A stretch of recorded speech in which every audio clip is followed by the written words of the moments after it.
You really won't achieve success in any sales job until you can actually get to the point where you can watch a video of your own sales pitch and you can say, I would buy off of that guy. In our line of work, complacency is probably the biggest thing that I had to get over because you're just limiting yourself at the end of the day. Knowing the difference between arguing and solving. Arguing proves a point, solving proves value. Sales is about winning trust, not winning arguments. Our job is not to go to a door to prove a point. Our job is to genuinely help them.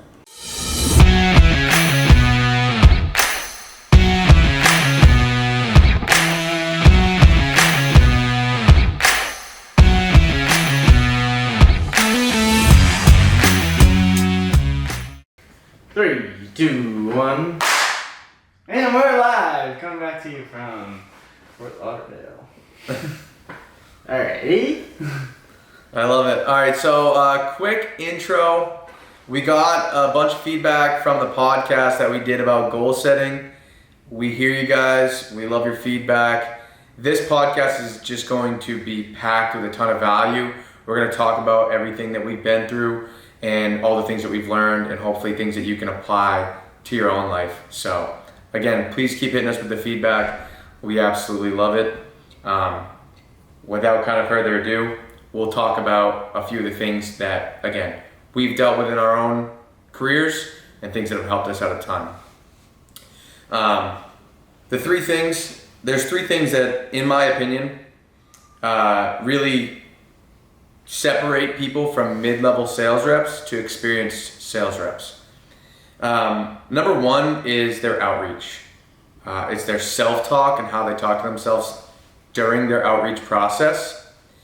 A lot of the mid to lower level sales reps, I notice there will be times, maybe it's a long driveway, maybe they notice a Trump flag or something like that hanging from someone's house. They use whatever that variable is as a reason not to knock that door. Or maybe it's a real estate agent and they're at an open house or something like that, and they miss that opportunity to go talk to whoever it is that is viewing the house because they look at them, they're wearing something or they're doing something, and they use it as a reason not to approach them. The best sales reps do the exact opposite of that. They're looking at that long driveway and they're saying, oh, that's a long driveway. I guarantee you no one has ever gone and talked to them. This is probably the freshest customer there possibly could be. Or, oh, dude, there's a Trump flag. This guy must love independence. He's gotta love solar.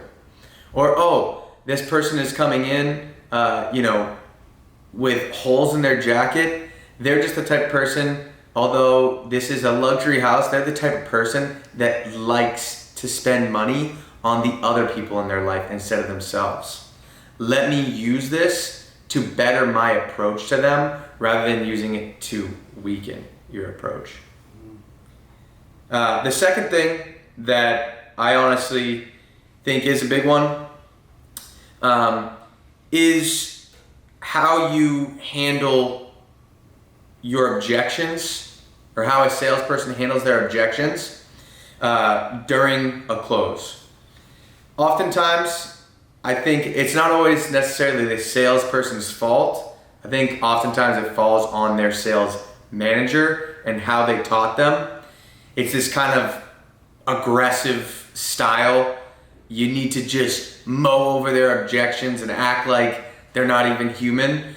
I think a lot of times, beginner and mid-level sales reps, it's kind of hard for them to, tuck away their pride and all bit of rapport that they've just built with this customer. And instead of being aggressive, they decide not to say the things that they probably should say to progress the sale forward. Which all does kind of tie back to intention. The best sales reps have good intention.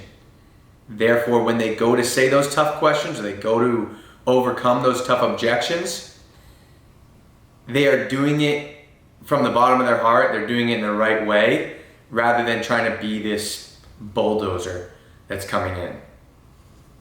So yeah, those are, intention being the third thing. Those three things I think are the biggest areas that really separates mid to lower level sales reps from the experienced guys. Yeah, I honestly love that. Now, how can someone who is new to sales, who maybe is just getting their feet wet for the first time, how could they implement something like this right from the jump? Which one? I would say intention. Let's start off with intention. How can a new sales rep come into a company, first day on the doors, come out and deliver with the best intention? I think it's going to be some things that you are going to talk about here a little bit, but I think and I don't want to spoil it, but I think it does come down to, being sold on what it is that you're actually selling. Like knowing that you would buy it yourself, or you would sell this to your own mother and you'd feel good about it. I think if you can speak from the heart and actually believe in it, it makes it a heck of a lot easier rather than reading off a script. As for the, closing with intention piece, if you're referring to the door knocking approach, I think it's just a mindset thing. Mm-hmm. Writing down 3 things you're thankful for, or just doing exercises of trying to find certain things about wherever the heck you are that are just positive. We made that like a competition one day. You could do that. Saying, taking a picture of a random house in the neighborhood, sending it into the group chat, and just saying, yo, can someone give me 3 reasons this person's a buyer? And then, everyone's kind of chipping in like, oh, dude, I see the Barbie doll Jeep, the little electric vehicle out front. They've got kids. These are the perfect people for this product. Whatever the heck it is, you just take it and say that that's the perfect reason that they're, the best for the product. When I go to a door and I see stuff like that, I look at it as an opportunity for rapport, something to just talk about. I always think go to a door with the intention of making a friend. Obviously, you're there, to help them, but make a friend. And everything that you said, whether it is a Trump flag, whether it is they walked outside with the gene code on with holes in it or whatever, anything and everything is in your arsenal to use for rapport. Exactly right. And it's, I'm not going to sit here and pretend like, oh, if you just do that, that's going to get you the sale. It's obviously not the only thing that's going to get you the sale, right? It's just the difference between the reps that use whatever they can towards reasons they're going to sell the person versus the reps that find reasons that they wouldn't sell the person. Without a doubt, there's a drastic difference in, someone's closing percentage. Going in with a positive mindset rather than a negative one. My biggest one is the beware of dogs. I don't mess around. What do you think? You don't mess around? I don't mess around with you beware serious? of dogs. No, those are the ones I'm like, I'm not trying this one. You're guilty then. You're guilty for it. I'm scared. Like, for me, it's if they're off a leash and it's like a Rottweiler. I'm like, all right. No, that's when we send Colby up. Colby's the animal whisperer. There's some people that just got it like that, but I see you all the time. There'll be dogs in the front yard. You acknowledge the dog first. It's the first thing you do. You make sure that it is friendly. But I think those are the ones. Those are the golden ones. In my experience, and maybe this is again me just biasly using it as positivity. Those are always the best deals. The ones that would scare other people away. The ones that have, knock and you will be shot signs or whatever, because I'm the only person they probably actually talk to. That might be a little bit of the extreme. Knock and you might be shot. Oh boy. So I used to not actually knock them when I first started, but then I did once, and I didn't even notice it. I wasn't even paying attention until they had already answered the door, and I was kind of like, oh crap. Nicest person ever came out. I ended up selling them, and we built so much rapport at the end. I was like, hey, what's the deal with the, the shoot if you knock sign? He's like, oh, dude, I just put that up because my wife buys everything. So his wife was so much of a buyer and like just bought up anyone that came by that he put that to save himself money, basically. That's hilarious. So you never know like what the actual reason is. Yeah, sure. I think that actually leads right into what I actually want to get into, which is self-belief. Self-belief is everything, especially in sales. Your belief system, it determines your fate, 1,000%. There's 3 things that you must believe in order to be successful. The first is the product, the second is your company, and the third, and maybe the most important, is yourself. I'm going to dive into all 3 of these, but the product. If you do not believe that what you are selling and what you're providing is generally helping every person you come in contact with, you are in the wrong industry, you are in the wrong service, you will never get to where you're wanting to be. You have to believe 1,000% that whatever product your clients or your prospects are going to buy, it is generally going to help them. Number 2, your company.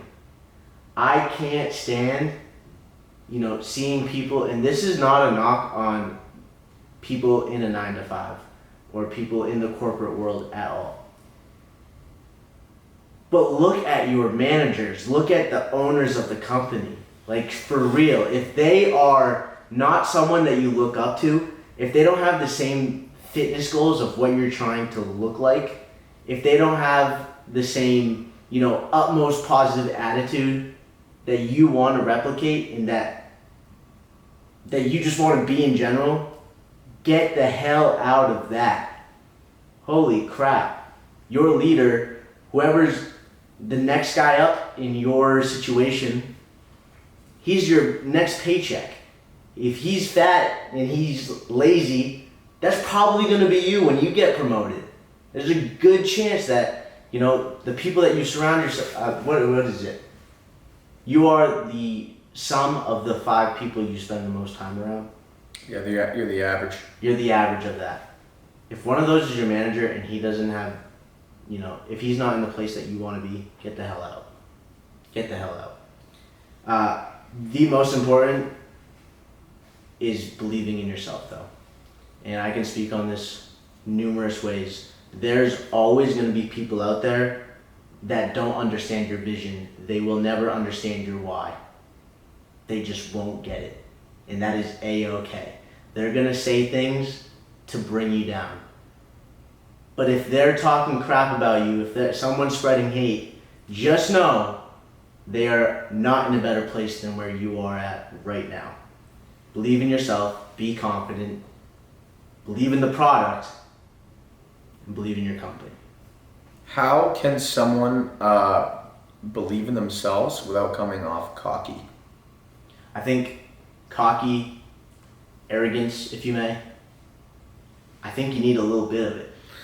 And that's just, I'm going to talk about Kobe Bryant here in a minute, but you're telling me he was the most humble person ever?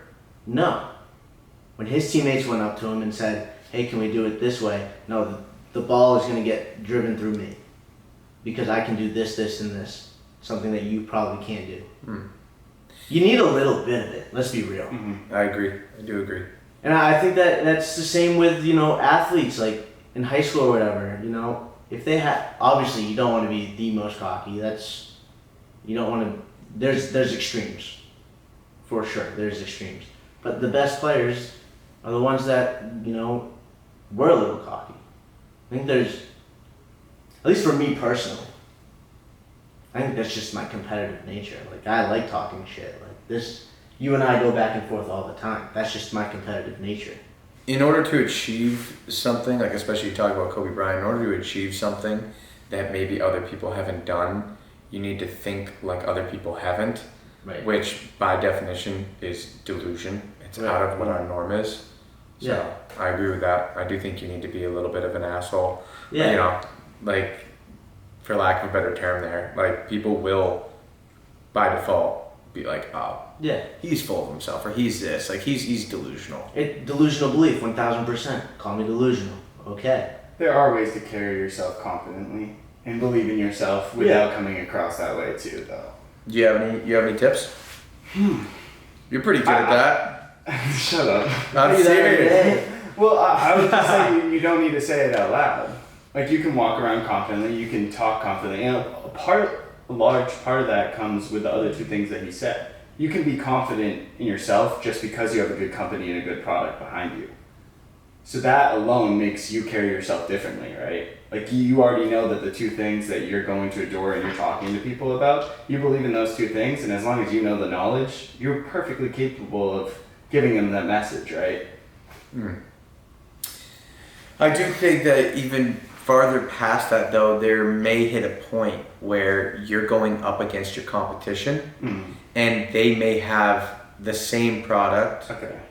and they may also have a great company behind them. And then at that point, the only thing separating is you. And I have won sales in the past when I look someone dead in the eyes and I tell them, be honest with me. How is your relationship with this other guy? Did you like talking with them? Do you genuinely feel like they can communicate with you better than me? You're getting my personal number. You can text me at any time of the day. This is a construction project. This is going to last X amount of time. You may have questions that come up in the middle of the night or whenever. You can text me and I'm going to fire them back off. Yeah. Do you really feel like they would be a better fit by your side? Someone that you can count on better than me? It's not going to happen. I was the one that was literally, knuckles bleeding, coming in, introduce myself to you. Whatever it is that I did, I'm using it to separate myself. Call it an arrogant way, call it a cocky way, but sometimes it comes down to you. Yeah. Like, you're the only difference maker. Yeah. And a big part of that is showing them that you're willing to do the extra mile. Like, how many times have we gone out of our way for clients to do stuff that we really didn't have to do, but to make their experience better?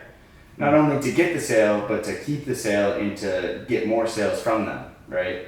People don't buy because of the product, though. At the end of the day, exactly what you're saying, people buy because of you.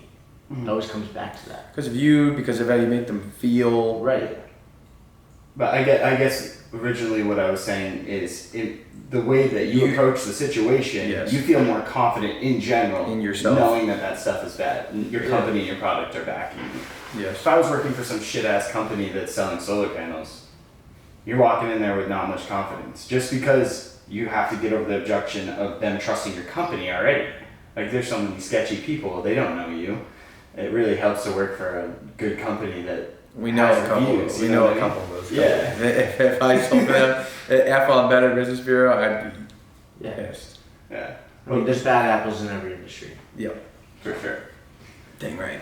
Well, for my next one, I want to start with a question. Okay. So, I think that we've all done this a time or two in our life. Me, probably hundreds of times.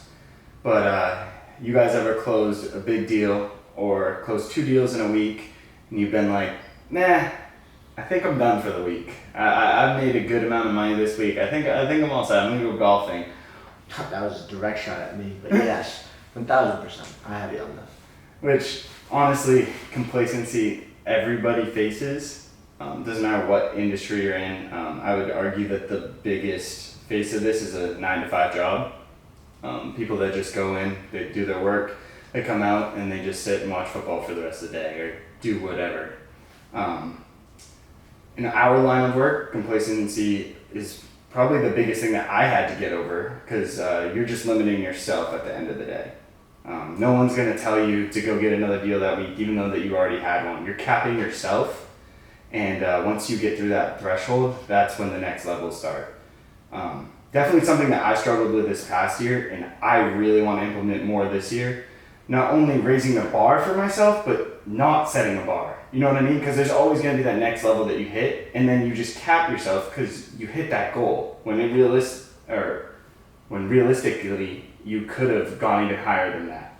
And I think another big part of that is the people that you're around. I know that Alec's going to do a lot better this year. I know that Sam's going to be pushing us. If I see Sam or Alec hit a goal, then I know that I can hit the goal that he hit, right? And then I reset that bar. Just keep chasing it and never get complacent, because we could be average. Everybody in this room could be average if you weren't around the right people and have the right mindset, and you can't limit yourself.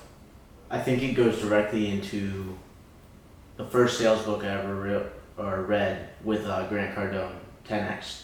10x, 10x, 10x. My biggest fear is that we're not going to be setting our goals high enough. And it sounds like that's where we ran into maybe some issues last year. We didn't have high enough goals that kept us driven. So looking back on it, had we said, okay, your goal is not $100,000 or $120,000 in 1 year. Our goal needs to be, we need to do $500,000. Then it's like, there's no time to dilly-dally. You can't do that because your eyes are on that prize. You have so much hunger to hit that goal. Whereas I can say personally, I probably just didn't set a big enough goal for myself last year. Truthfully. Well, you almost want to set what seems to be an unachievable goal. And when you achieve it, then it becomes a reality, right? Because right now, sitting here saying that I could make, say, $400,000 next year, that seems so unachievable when I think of it at that magnitude. But if I set that as the goal, it's better than me being like, oh, I want to make 200 next year, and then I could hit 200. And now what? You'd rather reach for 4 and make 350,000, right? Then set it for 200,000 and then hit it and be like, oh shit, I already hit my goal. So you're capping yourself mentally. I know a lot of people like to create what's called like die goals along the way of, you know, like you take, all right, my $400,000 a year. You divide that by however many days you're working, right? Or you divide that by how much you make on average per deal, and then divide that by how many days you're working.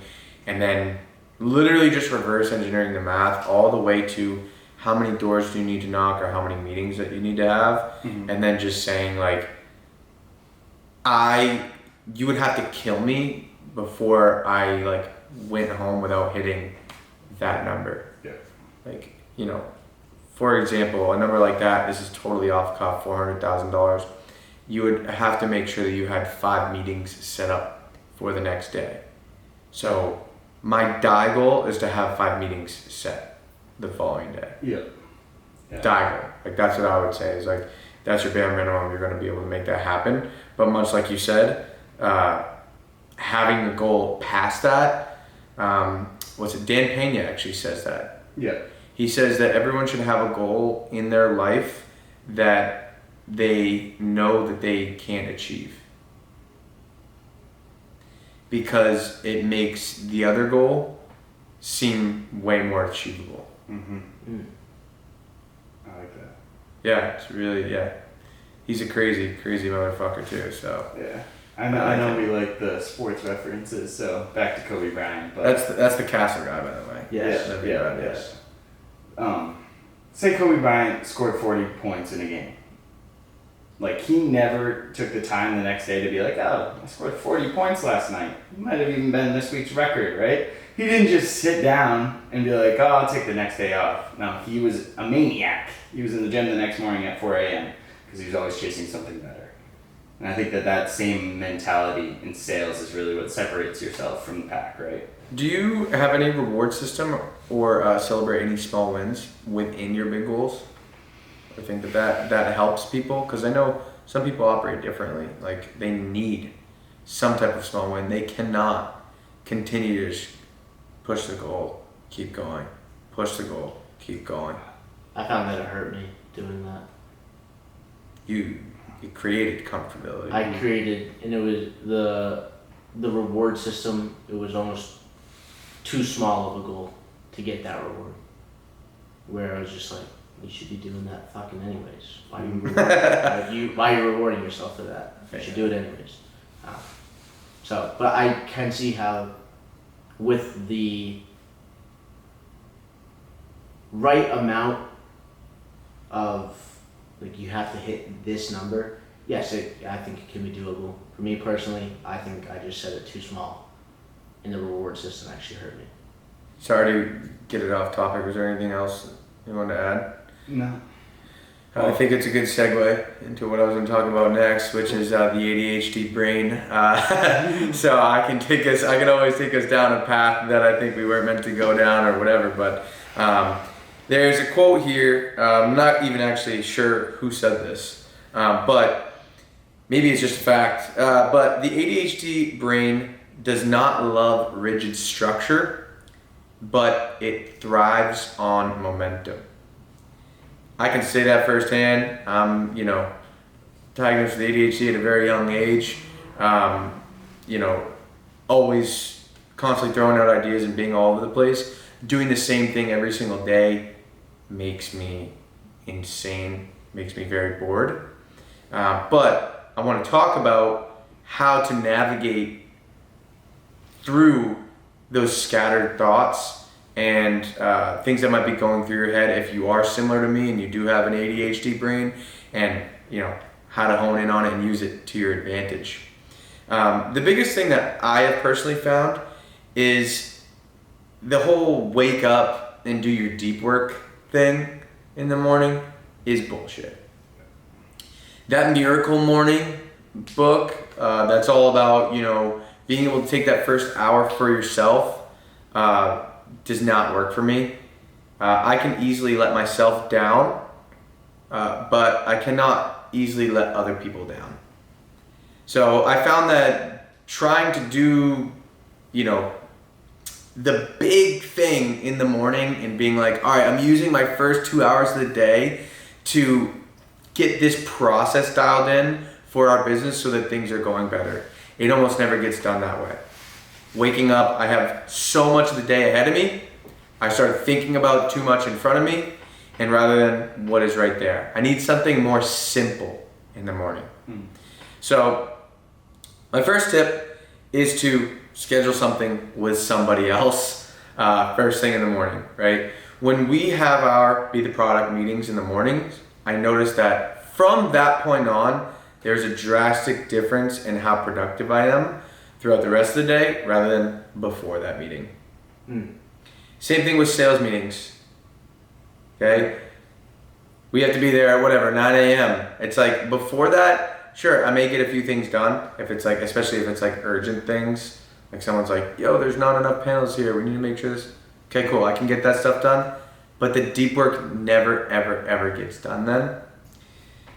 I find that once my brain is in rhythm throughout the day, then blocking out time in my schedule that no one else can, take or schedule on, to then grab a coffee, regroup, get another boost. And while I already have those, remedial tasks out of the way, I'm then focusing on the in the business stuff or on the, high level kind of critical thinking stuff that way. So that would be my biggest thing. It could literally be anything. I'm just going to kind of blurt out ideas, but getting a trainer in the gym, having someone go and meet you, it is $50 a session. To me, if you're not going to go to the gym at all, it's probably worth $50. Obviously depends on, what your budget is. But if that's not the case, go to the gym with someone else. That's not a trainer that you're not paying. The biggest kicker here though is you cannot organize that time with someone that you are comfortable letting down, which oftentimes ends up being your best friend. Sad as possible, right? Once you're extremely comfortable with someone and you know that their opinion of you is never going to change, whether I don't make it to the gym this morning, sure, I might get some shit, right? Like, dude, what the hell's up? Oh, sleeping in? Like, you get shit on and then you move on. Right. That's what you do with your best friends. You cannot schedule your non-negotiable stuff with those people if you want to absolutely guarantee they're getting done. If you want to guarantee they're getting done, it's got to be someone who is still kind of forming an opinion about you, or someone you're still trying to put a impression on, or someone that you're paying. Like, you know, that's the other kicker. So yeah, those would be my pieces of advice as far as ADHD brains, how to manage your time, you know, and when to get the things done that I think move the needle the most, but aren't as urgent. Yeah, I mean, throughout being on the podcast, people have a different schedule. There's not a right or wrong way to do it. I know Vito was, you know, talks about doing the top 3 priorities. That's how he gets through his day. Just 1, 2, and 3, bang, bang, bang, on to the next 3. Anthony is, you know, our trainer, and I think that's what allowed us to get even more disciplined, get more work done. He is our accountability guy. At the end of the day, like you said, Kobe and I were doing that for a long time. We try to hold each other accountable. We just end up shitting on each other, and it didn't really fucking matter. It really just didn't matter. Never worked. But it's funny that you brought that up, and I know I mentioned this to you when we were kind of planning this episode. But Daniel G. I've been getting a lot of Daniel G. He's been popping up on my For You page. But he actually wrote this, and I thought I just had to share it. Most people are deadbeats with energy because they have no one to show up for it. Your low energy comes from a lack of responsibility. Stop being greedy and trying to do it all alone. Building a team and community forces you to show up regardless of how you feel. You'll never make less trying to make someone else more. Learn to take a bite of the watermelon with your team instead of trying to eat the whole grape alone. The self-made millionaire is fake news. Go build. I thought that right there just tied up so perfectly everything that you are saying. You have numerous times explained to me that you are not satisfied with just making millions on your own. You want to upbring everyone else with you. Who are you going to share the memories with? Right. Nobody. Exactly. You're going to be on your yacht alone saying, hey, remember that time? Talking to your imaginary friends. Like, no one remembers the time. You were the only one there. Yeah. And so I think the idea of, hey, first thing in the morning, how I'm going to be the most productive is with someone else. And I just love that. And even to think like the that quote a memories lot. that you've already made, like sitting with Darius today.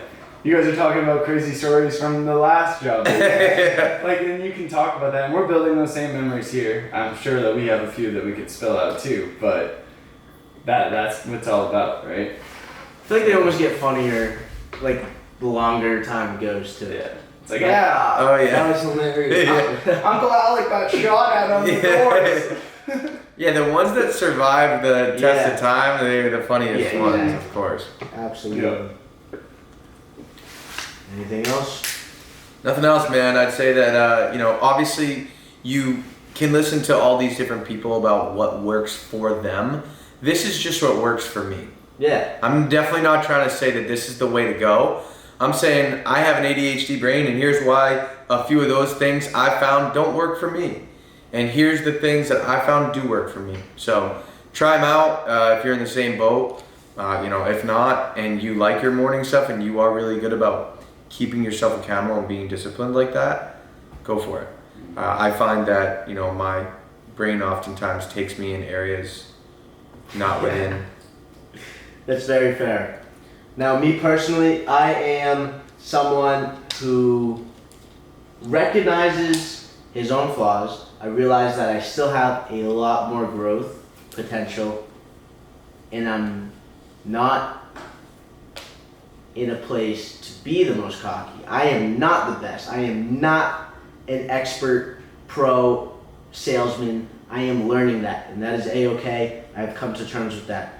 But I can recognize the difference between an amateur and a pro, especially being in the same room with Sam throughout many days. You're gassing me up, but there's many people way better than me. There's always someone. I don't know. We've seen your calls. There's some crazy sales calls. Just looping. We're like, we're sitting there like this. What's he gonna say next? Like, how did he get this This is far? impressive. I already talked to this guy 5 times on the phone. And we got nowhere. We actually do need to drop the one with Eric the other day. Yeah. Yes. That I one's- recorded a full meeting, and I actually, right after that, went down to the pool, and Kobe's like, how did it go?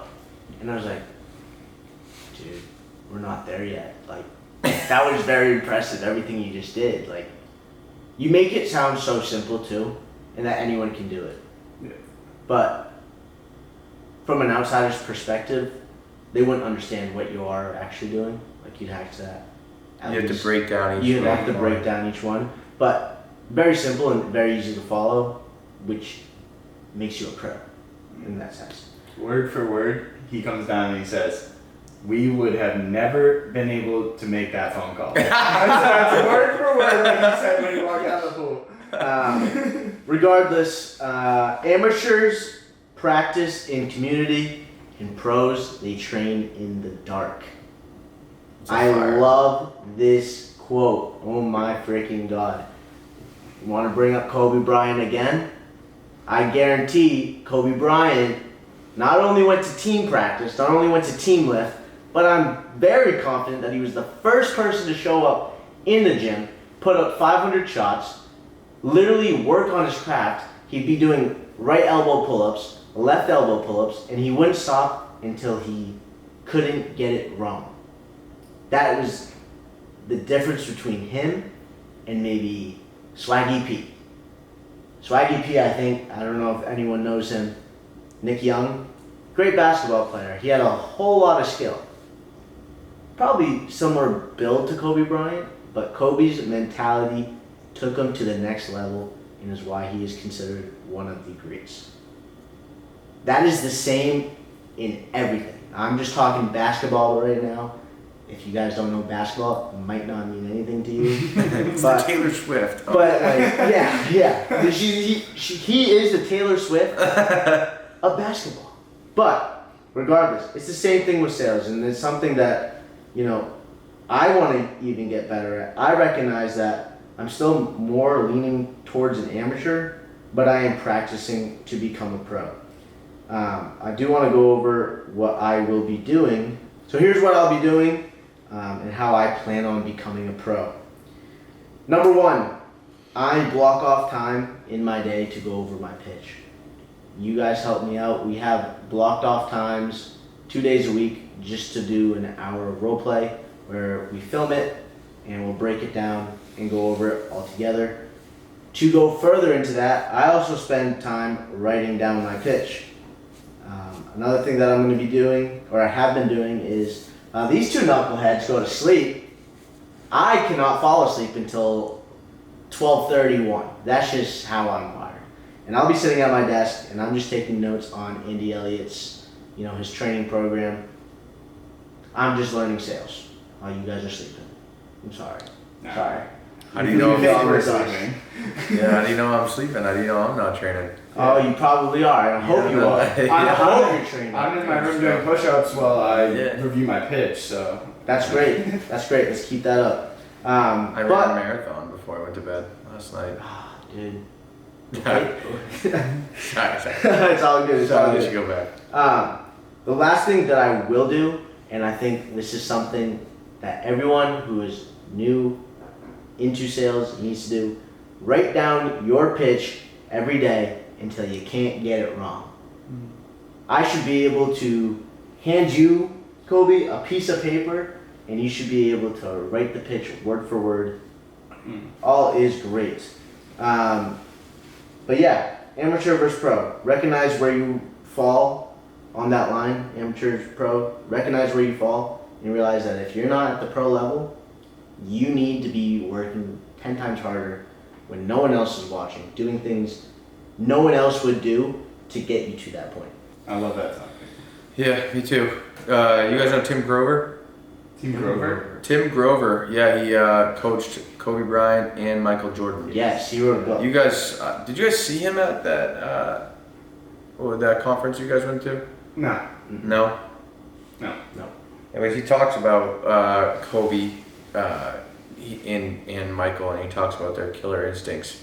He actually says that Michael Jordan was more of the guy who wanted to practice the perfect rep. Like, he needed to practice his move until it was like super, super perfect. He was like crazy attention to detail. And he was a killer in that sense. versus Kobe was more of like he just wanted to do 400 reps. Kobe was like, I know I can outwork or outlast anybody there is, and that's like kind of what his training was. And it is kind of crazy that like people don't treat sales like a sport. It really is a sport. If you're not practicing, you're gonna get rusty. I notice it. Like, you know, this summer I took a liaison, you know, working on other things in the business. I go to get back to sales, rusty. Yeah. Even take like a long weekend off where you got family or whatever. Even to go back after 4 days, Yeah. you're like, it still takes you 10 doors to even get a decent pitch off. Like I know. it happens. It I can't happens. agree more. It's a sport, honestly. It It is. really is. Well, to stay on the pros versus amateurs, obviously, it doesn't matter what industry you're in. There are people that are better than you at it, whether it's sports. I know we love relating to sports because we all play them.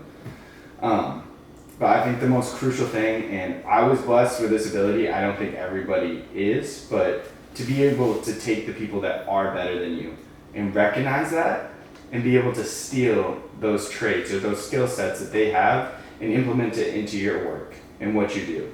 By no means does this mean replicate. I don't want you to sit there and just start spieling off your buddy's pitch, right?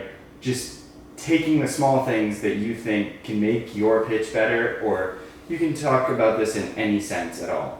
Obviously, I'm going to talk about this in a sales sense, but perfect example of this, right?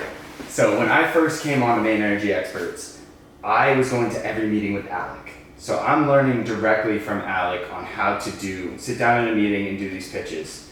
Up to this point, I had really done very minimal training with Sam because I wasn't yet a closer. I was just gaining traction, right?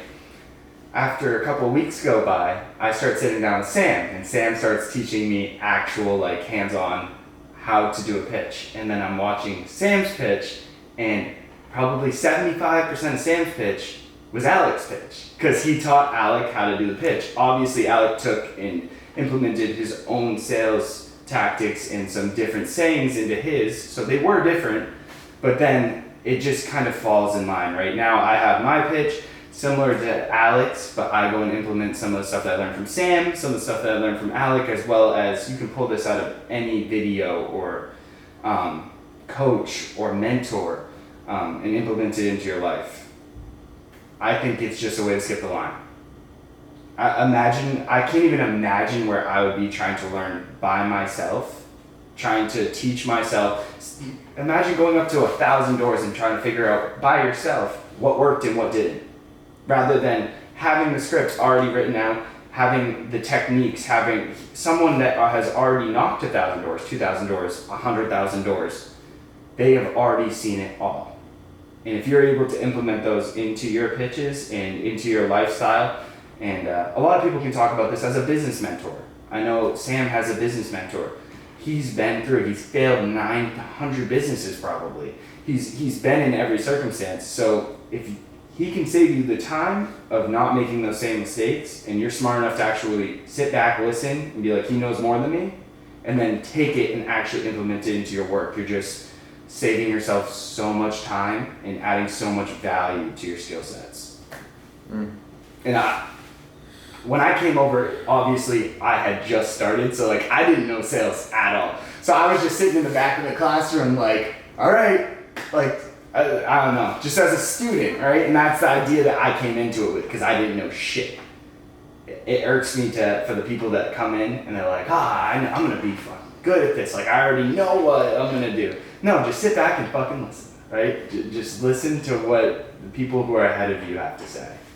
And I think it honestly can be also harder to have that mindset going into it as mentorship, just because you're not paying for it. Yes. A lot of people, you see these courses out there, and a lot of people obviously like maybe go to one of these courses or get this online seminar, whatever the heck it is, and because they paid money, they're taking it more seriously. Yeah. I think that if they could just channel that same exact mindset and use it towards, for example, what we're doing, something like this, they would get the same, if not more, value out of it, Yeah. and it would be for absolutely free. Yeah. You know, that's kind of the nice part is, like, you coming in and learning from us is making everyone money. Yeah. You don't have to pay us, right? We want to make sure you learn how to knock doors so you can help set us more meetings, right? Exactly. And we want you to start closing more so that we can continue to get more panels in every single neighborhood. And then we can also follow up and try to sell the neighbors. Yeah. You know, whatever the heck it is, it all snowballs on top of each other. It's just a way to give mentorship for free. And to go back to what Alex said, surrounding yourself by the 5 most people, you're the average of them, right? It's the same exact thing. So even if, say that all 3 of us were at the same exact place, same exact skill sets in sales, and then you're going and learning from this guy, you're going and learning from this guy, and then we all come back and we're all sharing our ideas and all sharing what we learned from that other person and how we can incorporate it, it's the same exact idea. We all watch different people on social media. We all come around with different ideas and share it with each other, right? And that's what makes this so powerful. Because not only are we learning what's in your head, we're learning everything that you learned or are learning currently, right? It's also going to be nice having when we have our team underneath us, because you and I are both doing recruiting, but someone could actually that I recruited and who's working with me and I'm training, they could actually say, hey, like, I actually relate a little bit more with Kobe and think I could learn X, Y, and Z from him, and I think that would improve where I'm at the most right now. Dude, by all means, have them go to you. It's kind of nice having, or just be surrounding yourself with people that are ahead of you. And I think all 3 of us are in the position where we're not satisfied just with our success. Our success comes from the whole team's. Yeah, for sure. I like it. Another segue going off of like training and getting mentorship. I think your best friend when training is mirrors and video. Okay, mirrors and video camera. Use your phone, whatever the heck you got to do. And there's a couple reasons why I think that and know that. Obviously through experience. But think about it this way, for example. If you were just going to go up to some door or do some type of pitch in front of somebody else, that person then has to interpret what it is that you just did. They then have to give their advice back to you based off of whatever they can recall. You then have to interpret what their interpretation is. And then you have to interpret how the heck you're going to apply that to your individual pitch and hope that it's actually what they meant. There's so much room for error. There's so much uncertainty. And also even like training it, you could be practicing what they said and training it the wrong way. When you get a video of your own pitch, first of all, before you even go up to somebody else to ask them for advice, I almost guarantee that 90% of the things that you need to fix, you could probably fix on your own just by looking at the video of yourself. You are going to be the best judge of your own character. Telling someone or having someone tell you to act a different way or do this a different way, you may end up doing something that's not you. It may end up being mentally exhausting, acting like someone you're not. But if you can take a video of someone who is super successful and constantly compare it to the video of yourself and continue to refine it your own way, you will get most likely that same result faster. And the reason being is just because it's going to be more natural for you to implement it. You're not going to have to be firing off of what John said in the office. Yeah. Okay? I think that you really won't achieve success in any sales job until you can actually get to the point where you can watch a video of your own sales pitch and you can say, I would buy off of that guy.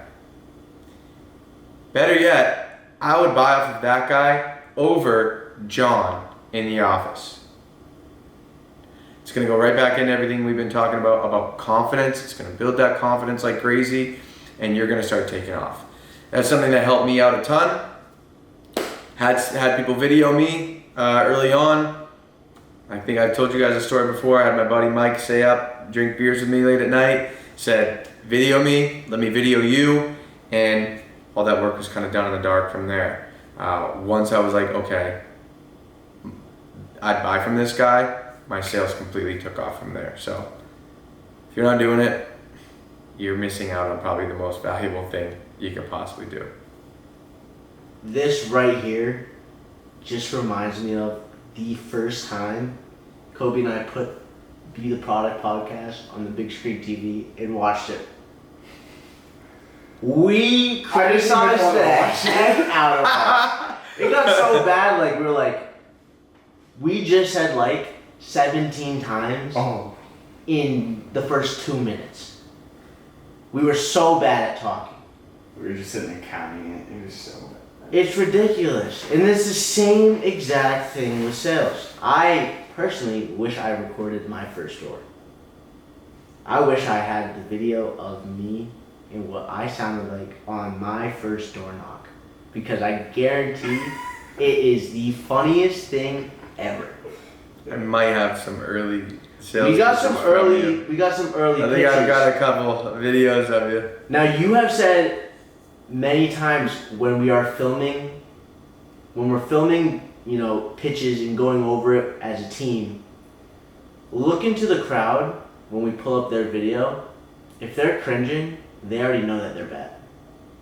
They don't have the confidence. They know that they didn't deliver on it.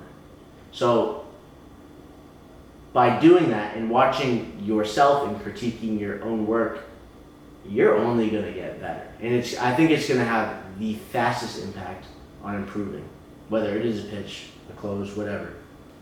You're your worst critic. That's it. Anything else? Do you have anything? Not on that. Not on that. Well, then that leads me to the number one thing that I realized that I need to up my game in sales. It's the concept of knowing the difference between arguing and solving. By all means, I think that this is what new reps would struggle with right in the beginning. So I'm just going to air it out right now that they need to get this straight before they even get on the doors. Arguing proves a point, solving proves value. Why does this matter? Sales is about winning trust, not winning arguments. Bar. Here, what was that? I said bar. Bar. Winning trust, not winning arguments. Our job is not to go to a door to prove a point. Our job is to genuinely help them. You are there to help. Here's how you can implement shifting from argument to solution. It's 4 steps, easy to remember. The first is active listening. Without these, you're not going to be able to use this. Pause before responding and ask yourself, are you trying to win or are you trying to help them? Empathy. The first thing that comes out of your mouth is just acknowledge their concern before you even address it. So you listen, then you acknowledge. After that, ask instead of tell. Allow them to provide their own solution. I can't stress this enough. The amount of times people will give you an objection, you ask them one simple question and they'll be able to answer it and provide a solution as to how they can go about this differently. The 4th thing is reframe. Turn your objections into opportunities. I think a really easy one just to go off of this is the price objection. Someone says to you, hey, yeah, this is not a good time, it's just too expensive. How can we help them? Right? That's what's going through your mind. Empathy. Acknowledge. Hey, Mr. Prospect, I understand that, cost is a big concern to you. That is actually exactly why I came by. John, your neighbor, Lisa, your neighbor, they said the same exact thing. They had the same concerns because they met with someone 3 years ago as to why they should go solar, and they both said that the cost was too much. Ask them questions. Out of curiosity, did they only show you the cash option? They go, if they say yes right then and there, well then you know where it's going. You don't have to spend $40,000 on a solar system.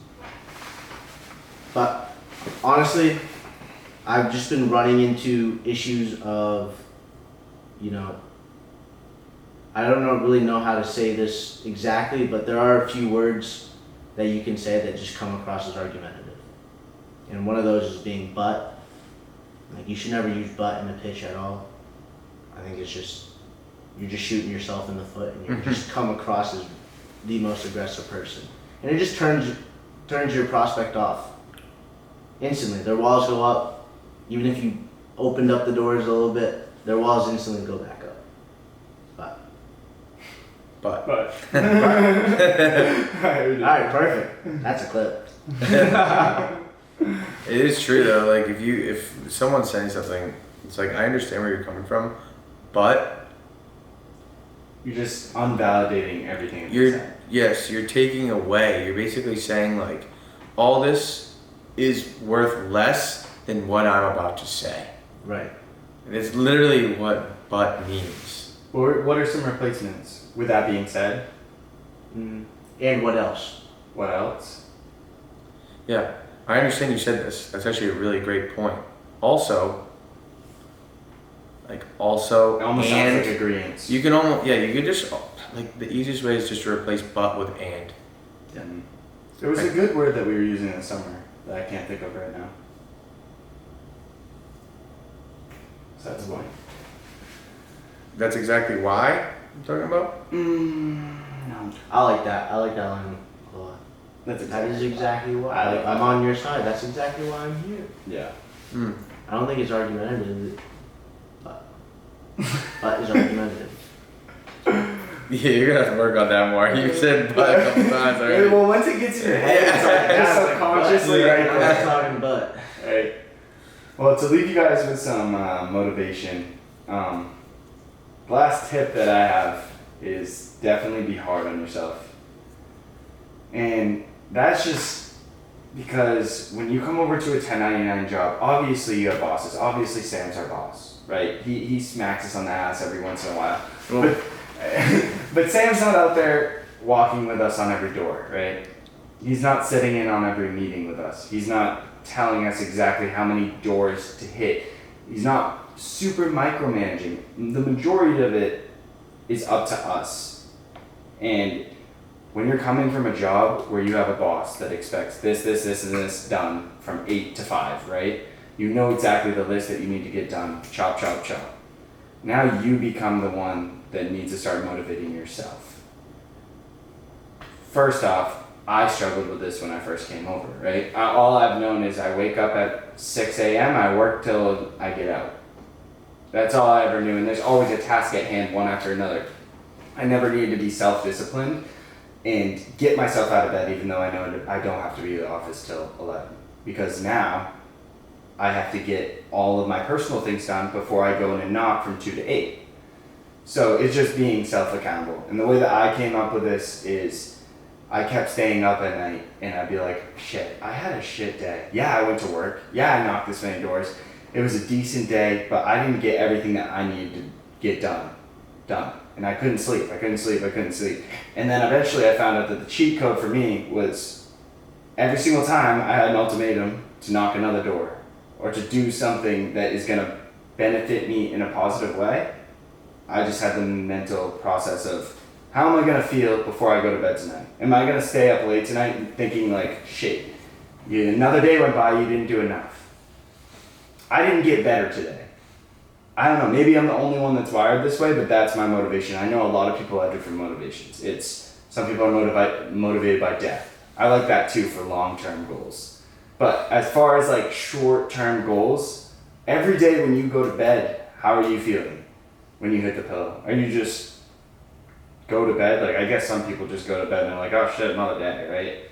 But if you care enough, then you should not be satisfied if you had an unsatisfying day.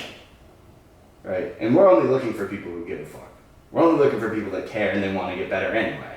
That's the only people I want to be around. I want to be around guys like this, like Sam, like Alec. They care. And they're not going to go to bed unless they did enough that day. Or they're going to be up late thinking about how bad they did. So, Yeah. There's many nights that you will have in your life where you just can't sleep. But then again, on great days, if you get them like 2 closes in a day, you're sleeping like a freaking baby. You're like, wow, like I don't think I've ever done that before. I just hit a new all-time high at this. You're gonna have a good night's rest. Now it's interesting. I want to know the percentage of people that do think this way when they go to bed. I'll be honest. I think that it's low. I Really? think it's very low percentage of people that. Yeah, I think it is very low. I think that if you have your heart racing at night, there's something special about you and who you are as a person, and you're meant for just a ton of success. I think that's just kind of God's way of telling you, like, it's time. You know, it's your time. It's not your time to rest. It's not your time to sleep. It's your time to create. It's your time to get things going. I truly have that every now and then, but not nearly as much as I did when I was 22, 23, fresh out of college. My life completely changed. Your guys' life just completely changed. You're not at mommy and daddy's house anymore. We're down in Florida.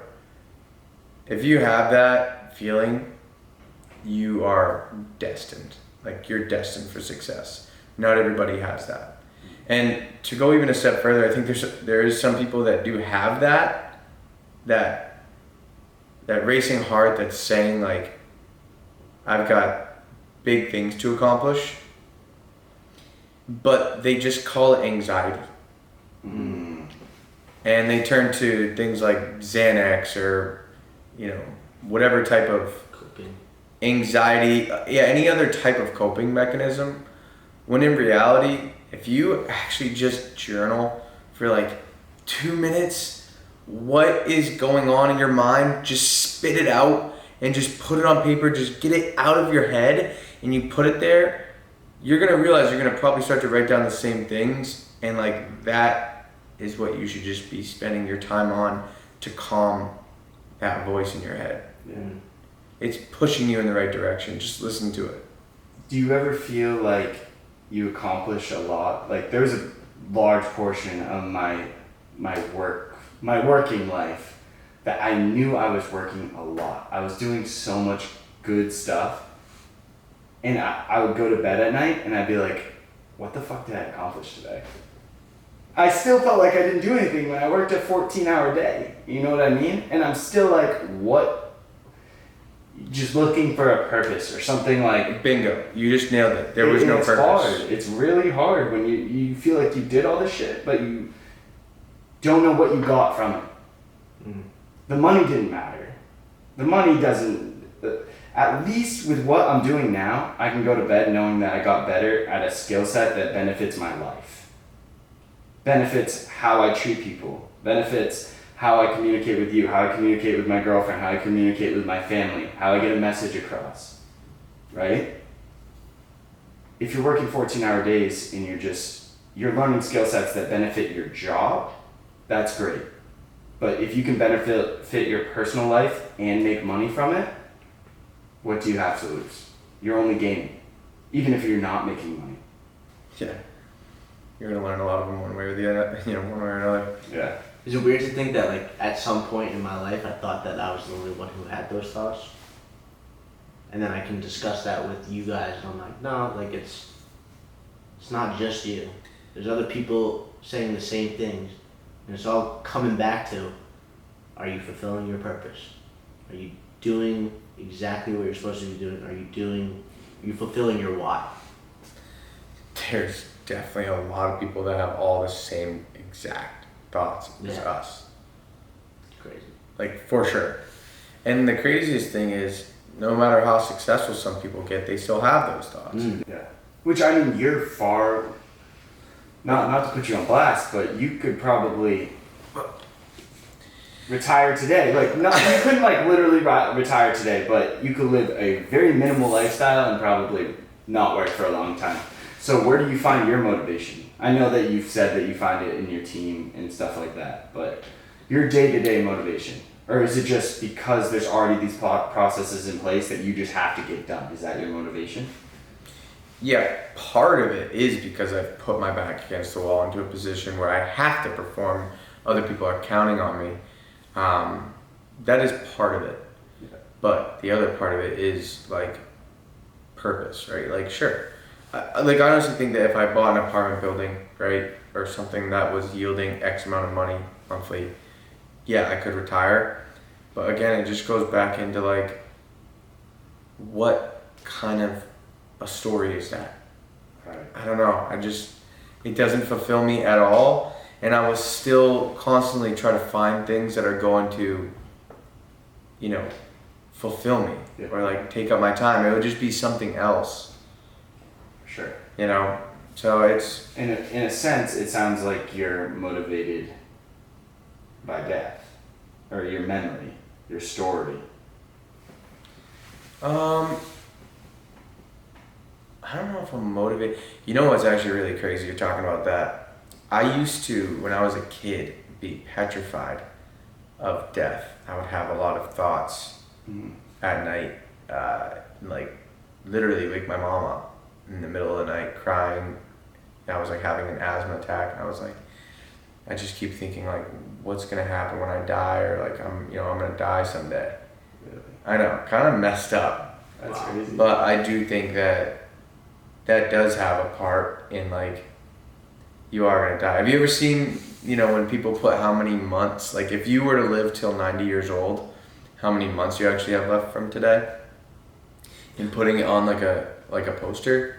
I don't think I want it. It's kind of messed up when you see it because it's not nearly as much as you think it is. Yeah, for sure. So, anyways, that is part of it, but really it's just more of like the fulfillment, and I find a lot of funny times or fun times in the doing the shit. Yeah. I think it's scary. Growing up, death never scared me until like the last 2 years.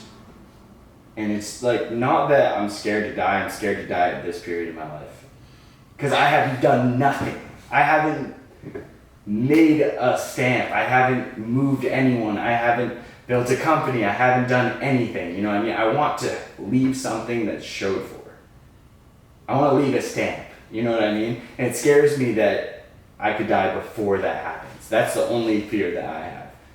But growing up, I never feared it, which is weird. And then once I start thinking more and more about it, then I'm like, shit, kill me at like 60, please. Just let me get it out of the way first. Like, I don't know if starting a company will do that, honestly, because Which- like I think right now, if I did die, like if my time came, like whatever in this next week, I would be really happy with the life I got to live. Yeah. Obviously, right? Like,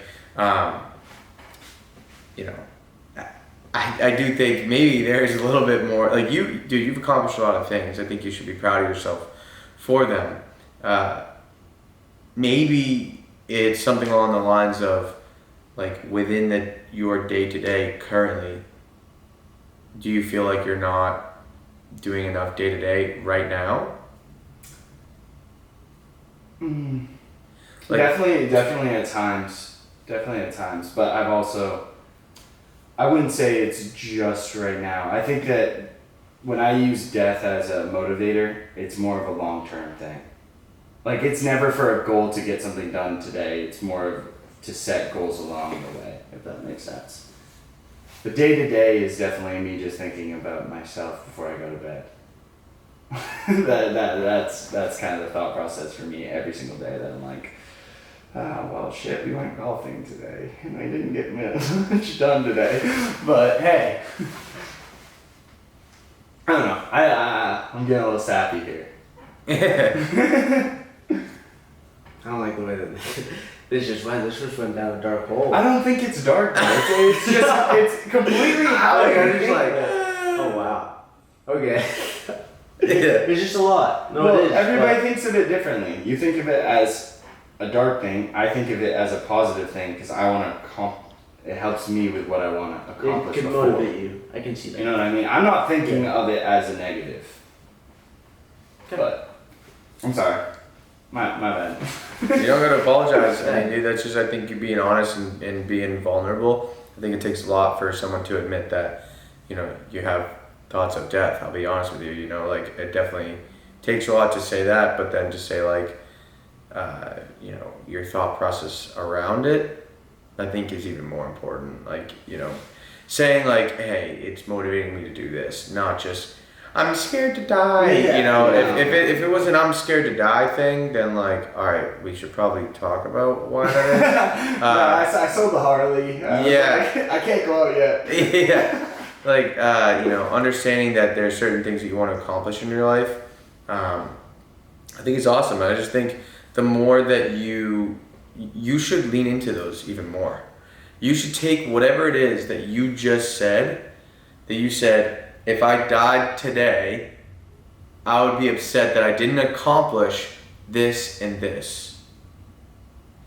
You need to immediately take those things and you need to set a time frame on when you want to accomplish those by, and you need to break them down into yearly, monthly, weekly, and daily tasks that are going to get you to achieve those. Because the more you're not chasing those things, the more you're going to, that feeling will, you know, worsen or get greater. Yeah. You know that Elon Musk, his biggest fear is not being alive when they send someone to Mars. Because that's his ultimate goal for his life. Like, that's all he's been striving for. Like, obviously, he's done, like, self-driving, autonomy, solar panels, stuff like that. And he's helped all sorts of industries, but his main goal, focus of his life is getting to Mars. And he constantly says it to, like, his workforce. Like, why the fuck isn't anybody working? He's like, I swear to God, if I die before we get to Mars. Like he says it over and over and over. That's why he moves so fast. He's never satisfied. That's crazy. I want to touch on one thing with you that I this is my opinion, okay, as to why I think you may feel certain anxiety, and I don't know. This is just, you know, my take on everything, but I think deep down you're a top dog. Like, I think your biological makeup, I think you are a gifted person, really, truthfully. You know, I see it when we play flag football. I hear only of the things that you were able to do on the football field. You know, being quarterback, being like the leader, right? Being the number one. Like, you were in the number one spot. And I think that that feeling of anxiety would go away if you were the number one sales guy. And I think this is a huge summer for you, because I think you're going to get there. I think you're going to realize how many people come in. You're only in a room of us three. I've been doing this for 8 years. He's been doing this for a full year longer than you, right? And you came in and did it for maybe, 5 months, 6 months? It was like 5.5-ish. Right. Yeah. So I think this is the year for you where it's like, there's going to be a lot more people that are going to give you that perspective of like, okay, wait, I actually am really good at this. I actually am doing a lot better. You're going to hone that skill. I think that not only applies to sales, but I honestly think it'd be the same way for you if you owned your own business today. If you started a personal training, you know, you're a personal trainer or something like that, and you only had like 4 or 5 clients, I think you would also still be keeping yourself up at night. Yeah, for sure. Like, you are the type of person that like you need to be like, oh,